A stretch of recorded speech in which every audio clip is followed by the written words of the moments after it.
to that story if there's any more to actually bring you. Let's return to those operations on the ground. Of course, third day of those airstrikes. The US-led coalition against Islamic State has targeted 12 oil refineries in Syria during a third night of those strikes against the militants. So what is it like for people living in Syria, and how are Muslims throughout the world viewing these strikes? Well, Danny Sinha is in the BBC newsroom for us. Danny, over to you. Well, of course, airstrikes being carried out against IS militants, a huge talking point on many social media platforms today. What do those people in those countries such as Syria and Iraq think of all these airstrikes, and indeed the countries carrying out the airstrikes? What do they make of it all? Are they for the military action or against it? Well, let's bring in Mouna Ba from BBC Arabic. And first of all, what are the Arab world making of IS militants? Well, the public opinion in the Arab world seems to be divided regarding these airstrikes. Some people are with, some people are against the airstrikes. But we noted in the social media that there is a great deal of concern regarding the airstrikes, especially concerning the civilian casualties among Syrians and Iraqis. Some people are also concerned about retaliation from extremist groups within their own countries, groups that obviously support IS.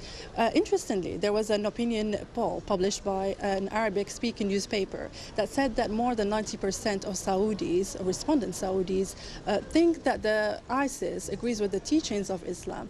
Another opinion poll from Kuwait suggested that 70% of Kuwaitis view IS negatively. So this goes to show the difference in opinions, but just we have to mention that these polls are not necessarily conducted in a scientific way. Of course not, and huge disparity, as you say. Some interesting hashtags, though, coming out. Just run us through that.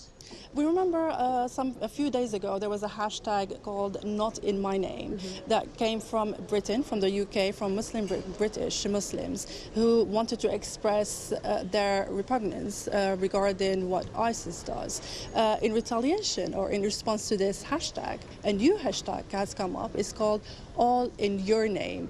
It's mostly followed by hardliners, followed by people who are supporters of IS, but also about some moderates. And I've got some tweets from this hashtag. One from one calling himself Kashmir, saying, "Still have not seen any scholars condemn the US yet, but when it's regarding ISIS, they are out instantly in flocks like sheep."